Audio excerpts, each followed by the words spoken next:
नमस्ते, मैं हूं अर्पिता आर्य। कोरोना का खतरा अभी टला नहीं है, इसलिए मास्क पहनना बहुत जरूरी है। नेटवर्क 18 भी सबसे अपील करता है कि वो मास्क जरूर पहने और साथ ही साथ पीएम ने भी अपील की है कि कोरोना से लड़ाई में मास्क ही एक लौता हथियार है। इसलिए नेताओं से भी अपील की है कि अपनी सभाओं और रैलियों में मास्क पहने और लोगों को भी मास्क पहनने के लिए कहें। और इसी बीच बड़ी खबर मुंबई से आ रही है। परमवीर सिंह की चिट्ठी पर मचे घमासान को लेकर दरअसल सियासी संग्राम के बीच खबर ये कि महाराष्ट्र के गृह मंत्री अनिल देशमुख का विभाग बदला जा सकता है, यानी देशमुख का इस्तीफा भले ही ना हो, लेकिन इस पूरे विवाद में बचने के लिए उद्धव ठाकरे उनका विभाग बदल सकते हैं। आज शाम 4:30 बजे मुख्यमंत्री उद्धव ठाकरे की एक बैठक भी होनी है, जिसमें अनिल देशमुख के मुद्दे पर चर्चा होनी है। तो ये दो जिस तरीके से तस्वीरें हम आपको दिखा रहे हैं, देशमुख का क्या विभाग बदलेगा, क्योंकि इससे पहले ये भी जानकारी सामने आ रही थी कि कैबिनेट रिसफल होना है। क्या देशमुख को कोई और विभाग सौंपा जा सकता है, ये भी देखना होगा, क्योंकि आज शाम को महत्वपूर्ण बैठक उद्धव ठाकरे ने बुलाई है जिसपे ये निर्णय लिया जा सकता है। लेकिन एनसीपी प्रमुख शरद पवार खुलकर सामने आए हैं। बाकायदा वो आज एक प्रेस कॉन्फ्रेंस करने आए और उन्होंने तारीखों का जिक्र भी किया कि जिस तारीख को पुलिस वालों से मिलने के आरोप उन पर लग रहे हैं, दरअसल उस समय तो वो अस्पताल में भर्ती थे। इस बीच मुंबई के पूर्व पुलिस कमिश्नर परमवीर सिंह ने अनिल देशमुख पर लगाए आरोपों को लेकर सुप्रीम कोर्ट में एक याचिका दाखिल की, जिसमें उन्होंने सीबीआई से अनिल देशमुख पर लगाए आरोपों की जांच कराने की मांग की। परमवीर सिंह ने अनिल देशमुख पर भ्रष्टाचार में शामिल होने का आरोप लगाया। साथ ही याचिका में अपील की गई कि इससे पहले सबूत नष्ट कर दिया जाए, मामले की सीबीआई से निष्पक्ष जांच करा ली जाए। इसके अलावा परमवीर सिंह ने अपने तबादले को भी सुप्रीम कोर्ट में चुनौती दी है।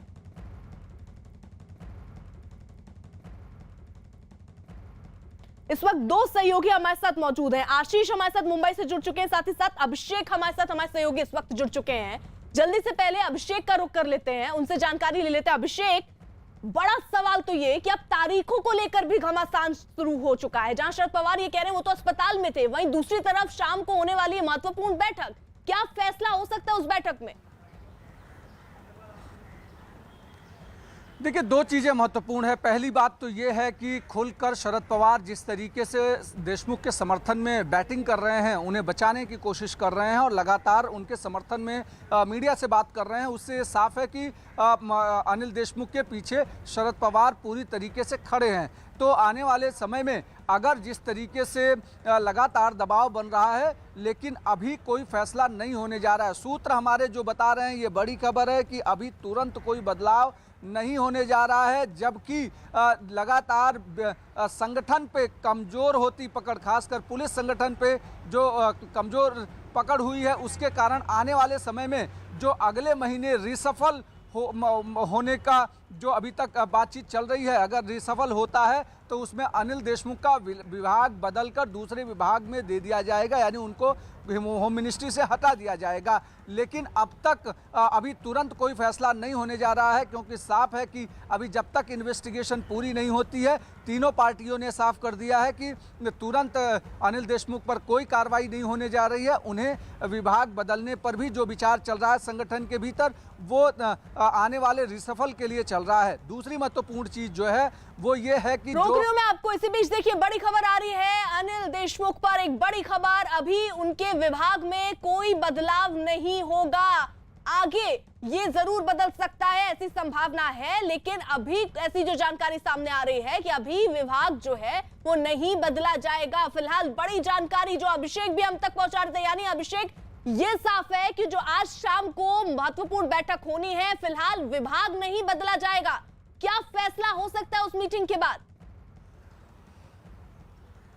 देखिए, विभाग नहीं बदला जाएगा, ये महत्वपूर्ण बात है और सबसे बड़ी खबर है कि अभी तुरंत कोई विभाग में बदलाव होने जाना नहीं जा रहा है। हालांकि इस मीटिंग के बाद ये जरूर तय हो जाएगा, जिस इन्वेस्टिगेशन की बात, जिस जांच की बात अपोजिशन कर रहा है, जिस जांच की बात शरद पवार कर रहे हैं, या शिवसेना के भीतर से भी जो जांच की बात सामने आ रही है, आज कहीं ना कहीं जांच कैसी होगी, किस तरीके से होगी, कौन करेगा जांच, क्योंकि ये गंभीर आरोप हैं, सरकार पर लगे हैं, पूरे देश भर में किरकिरी हो रही है और ऐसे में हर पार्टियां चाहती हैं कि इस पूरे मामले में इस लेटर की भी जांच हो, इस पूरे आरोपों की भी जांच हो। इसके लिए आज एक महत्वपूर्ण बैठक है जिसमें कहीं ना कहीं कानूनी सलाह ली जाएगी कि आखिर इस इस जांच को किससे कराई जाए और क्या कराए जाने तक किसी दूसरे को चार्ज दिया जाए या किस और कौन कौन से लीगल ऑप्शन हो सकते हैं, ये सारे लीगल ऑप्शंस पर आज बात करने के लिए 4:30 बजे एक महत्वपूर्ण बैठक सीएम उद्धव ठाकरे ने बुलाई है, जिसमें वो इन सारे पहलुओं पर बातचीत करेंगे अधिकारियों से या फिर जो लीगल जानकार लोग हैं उनसे बातचीत करेंगे। उसके बाद ही कोई फैसले पर पहुंचेंगे। यानी जिस तरीके की चीज़ें अभी चल रही हैं महाराष्ट्र की राजनीति में, लगातार अपोजिशन आक्रामक है जांच कराने को लेकर, अनिल देशमुख के इस्तीफे को लेकर, लेकिन इस्तीफे को लेकर जहां तक बात है अभी तुरंत कोई बदलाव नहीं होने जा रहा है, ये बात क्लियर है ऊपर की तरफ से।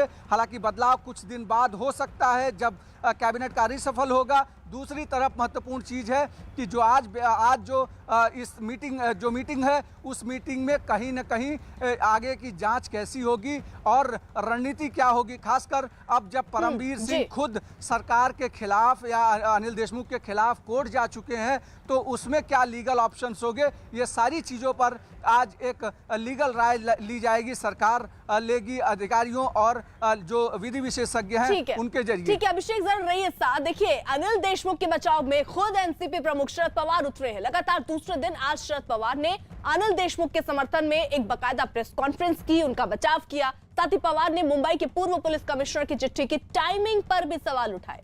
परमवीर सिंह ने चिट्ठी में फरवरी में सचिन वाजे का साथ अनिल देशमुख से मुलाकात का दावा किया और उस समय की जानकारी अनिल देशमुख की तरफ से भी जारी की गई, जिसमें यह बताया गया कि वो 1 और 2 फरवरी को विदर्भ के दौरे पर थे और उसके बाद कोरोना पॉजिटिव होने की वजह से वो अस्पताल में भर्ती थे और 27 फरवरी तक होम क्वारंटीन थे।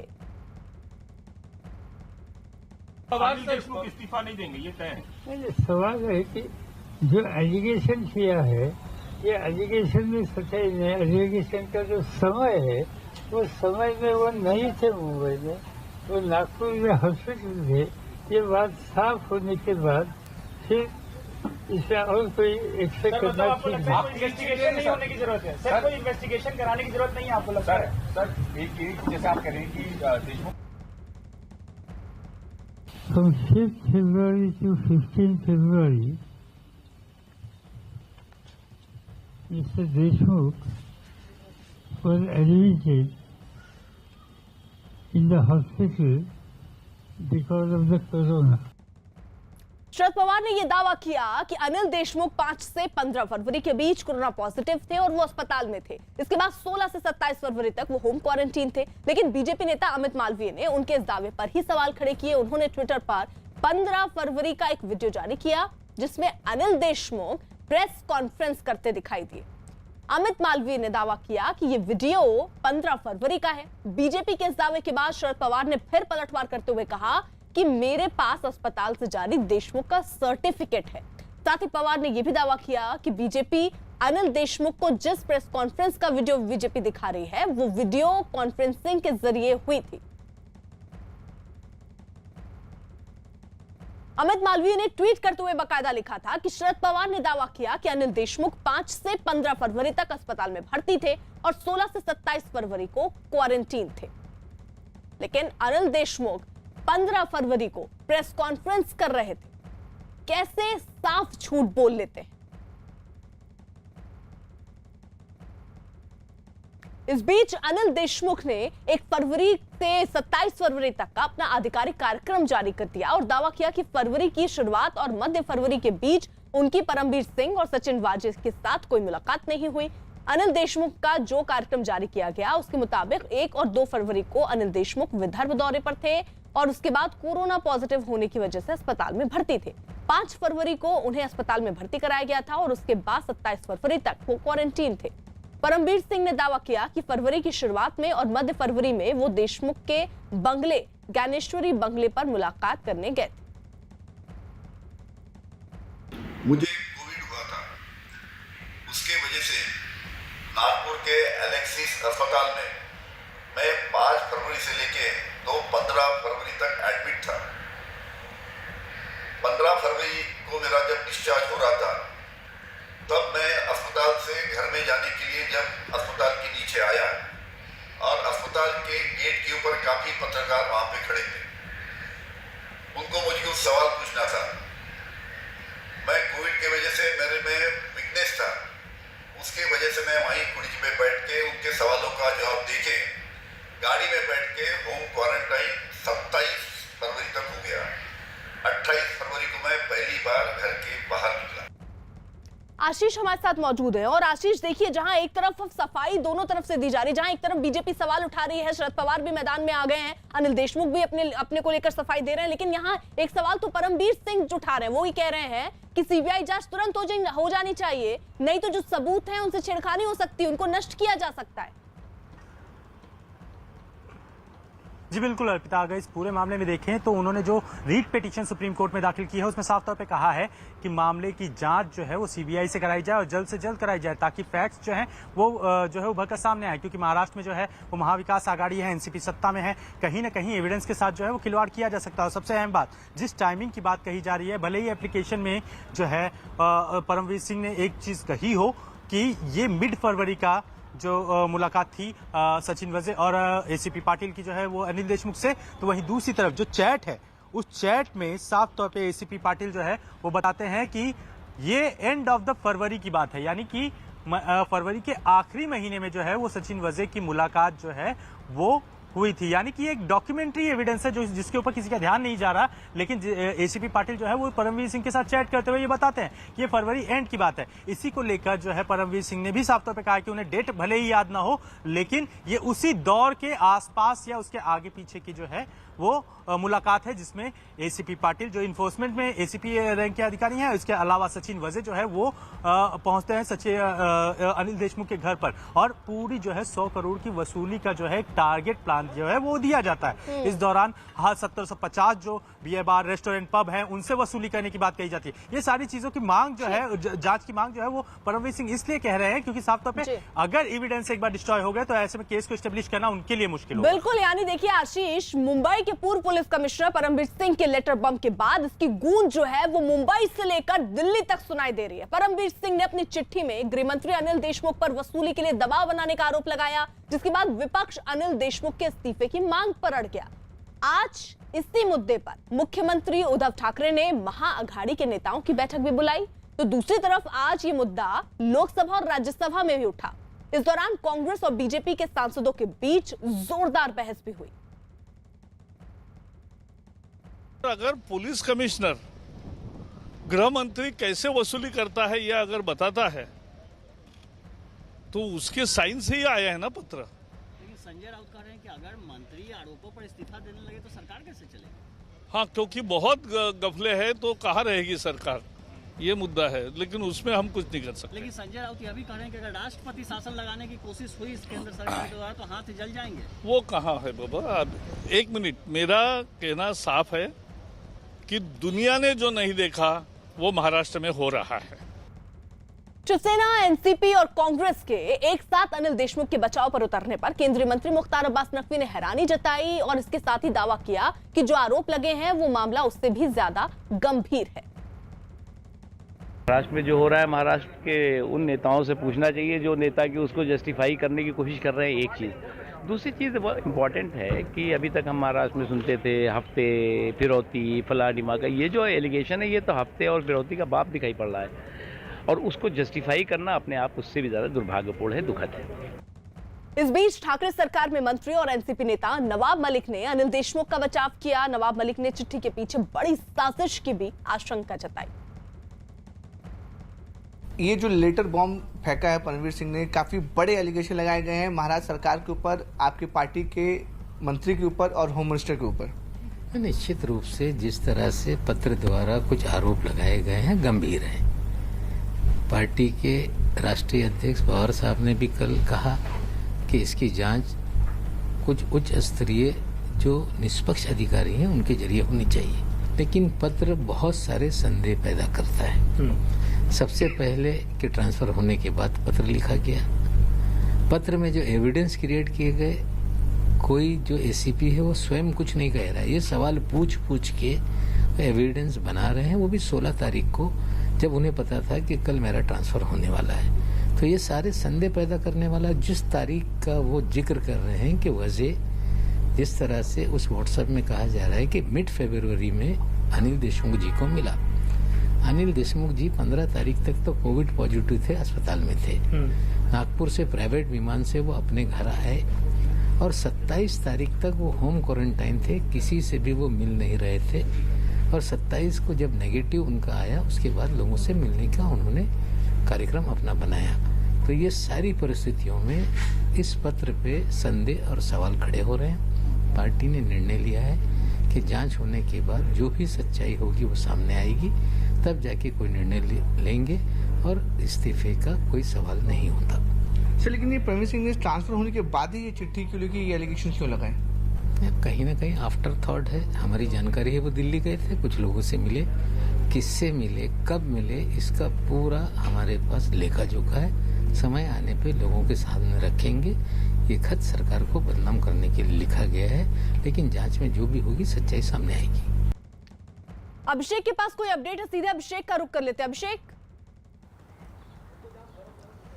देखिए, दो महत्वपूर्ण अपडेट है मेरे पास। पहला अपडेट है अर्पिता की, अभी नागपुर स्थित देवेंद्र फडणवीस के घर की सुरक्षा बढ़ाई गई है, क्योंकि ऐसा इनपुट है कि वहां पर एनसीपी के लोग जाकर हंगामा कर सकते हैं, इसलिए देवेंद्र फडणवीस के नागपुर स्थित घर की सुरक्षा बढ़ाई गई है।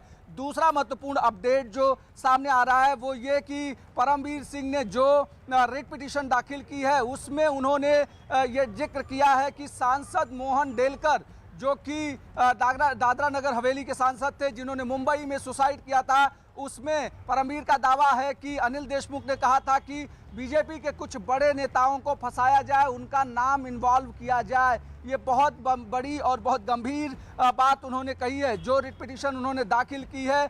और उन्होंने कहा है कि इस मामले पर कहीं न कहीं सरकार दबाव बना रही थी कि बीजेपी के लोगों को इन्वॉल्व किया जाए, शामिल कराया जाए, उनका नाम डाला जाए।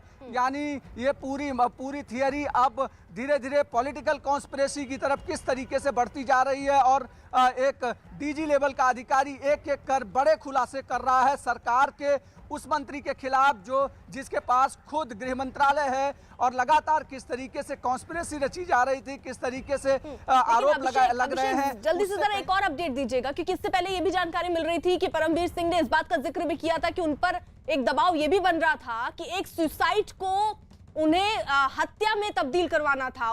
जब उन्होंने केस नहीं दर्ज किया तब उन पर एक प्रेशर बना। क्या इस बात का जिक्र भी है इस चिट्ठी जब सुप्रीम कोर्ट पहुंचे? ये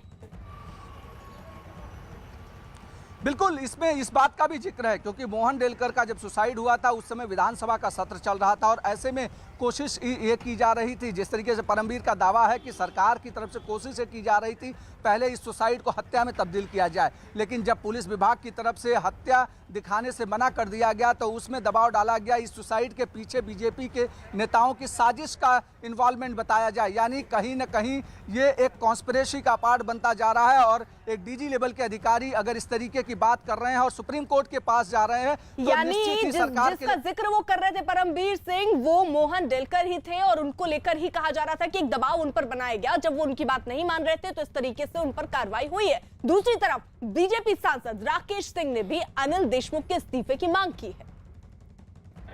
जिस एएसआई की बात आ रही है, जिसको 100 करोड़ रुपए का लक्ष्य दिया गया था, उस एएसआई के समर्थन में शायद देश की पहली घटना होगी कि मुख्यमंत्री उसके समर्थन में प्रेस कॉन्फ्रेंस करते हैं और ये बताते हैं कि वो देश का सर्वश्रेष्ठ पुलिस अधिकारी है।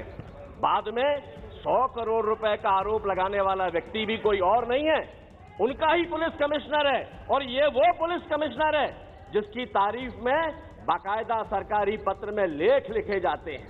क्या वजह है सभापति महोदय कि एक पुलिस कमिश्नर जिसकी तारीफ में अखबार में लेख लिखे जाते हैं, एक एएसआई जैसा व्यक्ति वो क्राइम ब्रांच का 16 साल तक निलंबन के बाद बहाल होता है, वो परिस्थितियां क्या है जिसमें 16 साल के बाद उसको बहाल करना पड़ता है।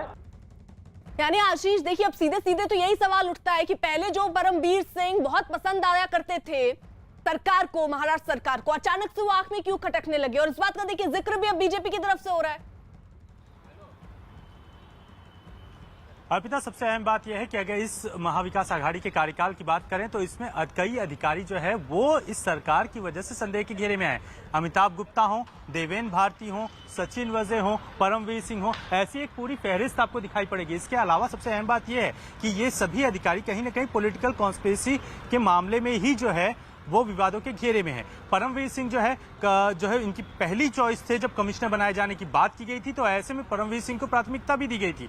लेकिन जिस तरह से एक एजेंडा जो है वो सेट किया गया हुआ था होम मिनिस्टर की तरफ से, जिस तरह के दावे किए जा रहे हैं परमवीर सिंह के लेटर में, उसके तहत जब वो रेवेन्यू जनरेट करने की बात की जा रही है उनसे, तो ऐसे में कहीं ना कहीं उन्होंने साफ तौर पे मना कर दिया था। और यही वजह है कि अब उन्हें पोस्ट से हटाया गया। परमवीर सिंह का साफ तौर पे कहना है कि उन्हें जब ट्रांसफर किया गया तो उसका उन्हें जो है दुख नहीं हुआ, लेकिन जब उनके बारे में होम मिनिस्टर साहब ने सीधे तौर पे जो है उनकी कार्यशैली पे जो है सवाल उठाए, तब जाके उन्होंने ये सारी जानकारी जो है वो मुख्यमंत्री को मुहैया कराई। इस बीच नजर उस बात पर भी होगी क्योंकि 4:30 बजे अब से थोड़ी ही देर बाद दरअसल एक महत्वपूर्ण बैठक भी होनी है। उद्धव ठाकरे को उस पर फैसला लेना है। वो फैसला क्या होगा उस पर भी हमारी नजर बनी रहेगी। आशीष और अभिषेक, आप नजर बनाए रखिए। उसी बीच एक और बड़ी खबर आ रही है महाराष्ट्र से ही जुड़ी हुई। महाराष्ट्र के अमरावती से निर्दलीय सांसद नवनीत राणा ने शिवसेना के सांसद अरविंद सावंत पर धमकाने का आरोप लगाया है।